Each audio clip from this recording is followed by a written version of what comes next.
भाजपसोबत युती करणे ही आमची चूक होती, कारण त्यांनी आम्हाला धोका दिला, असे वक्तव्य राष्ट्रीय समाज पक्षाचे अध्यक्ष महादेव जानकर यांनी केले आहे.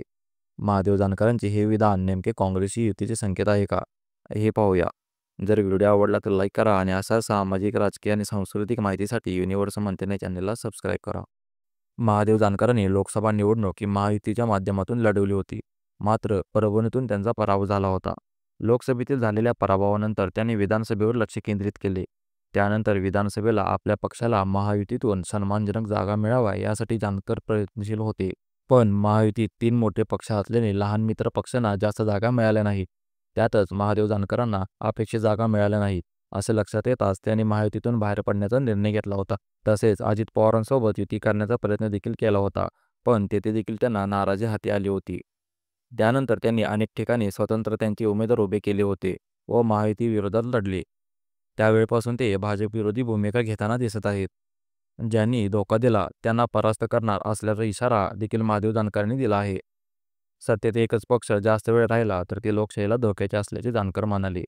तसेच भाजप हा जुमला पक्ष आहे, त्यामुळे यापुढे भाजपसोबत जाणार नसल्याचे जानकर म्हणाले होते. त्यातच चर्चेचा विषय झाला म्हणजे दिल्लीतील महाराष्ट्र सदनामध्ये पुण्यश्लोक अहिल्यादेवी होळकर यांची जयंती साजरी करण्यात आली होती. यानंतर ते प्रसारमाध्यमांशी बोलत होते. यावेळी काँग्रेस प्रदेशाध्यक्ष हर्षवर्धन सपकाळ देखील तेथे उपस्थित होते. यावेळी बोलताना महादेव जानकर यांनी काँग्रेससोबत युती करण्याचे संकेत दिले आहे. आपली युती होऊ शकते सपकाळ साहेब, असे वक्तव्य जानकर यांनी केले आहे. यावेळी जयंतीला राहुल गांधी, शरद पवार हे देखील उपस्थित राहणार होते, पण ते तेथे आले नाहीत. त्यावेळी हर्षवर्धन सपकाळ हे उपस्थित होते.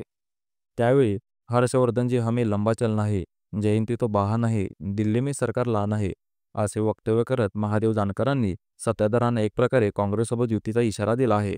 त्यातच त्यांनी असे एक विधान केले त्यामुळे सगळ्यांच्या भुवया उंचावल्या. ते असे म्हणाले, राज्याचे माजी मुख्यमंत्री यशवंतराव चव्हाण यांची बॉडी कराडला गेली होती, तर माजी राष्ट्रपती अब्दुल कलाम यांची बॉडी त्यांच्या गावी गेली होती.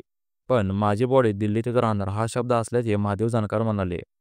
निधन झाल्यावर माझा मृतदेह दिल्लीतच राहणार असल्याचे महादेव जानकर म्हणाले. आगामी काळात जानकर काँग्रेससोबत युती करणार हेच त्यांनी स्पष्ट केले. याचा काँग्रेसला कितपत फायदा होईल आणि भाजपला कितपत नुकसान होईल हे आगामी काळात कळेलच. जर व्हिडिओ आवडला तर लाईक करा आणि अशा सामाजिक, राजकीय आणि सांस्कृतिक माहितीसाठी युनिव्हर्सल मंतन चॅनलला सबस्क्राईब करा. धन्यवाद.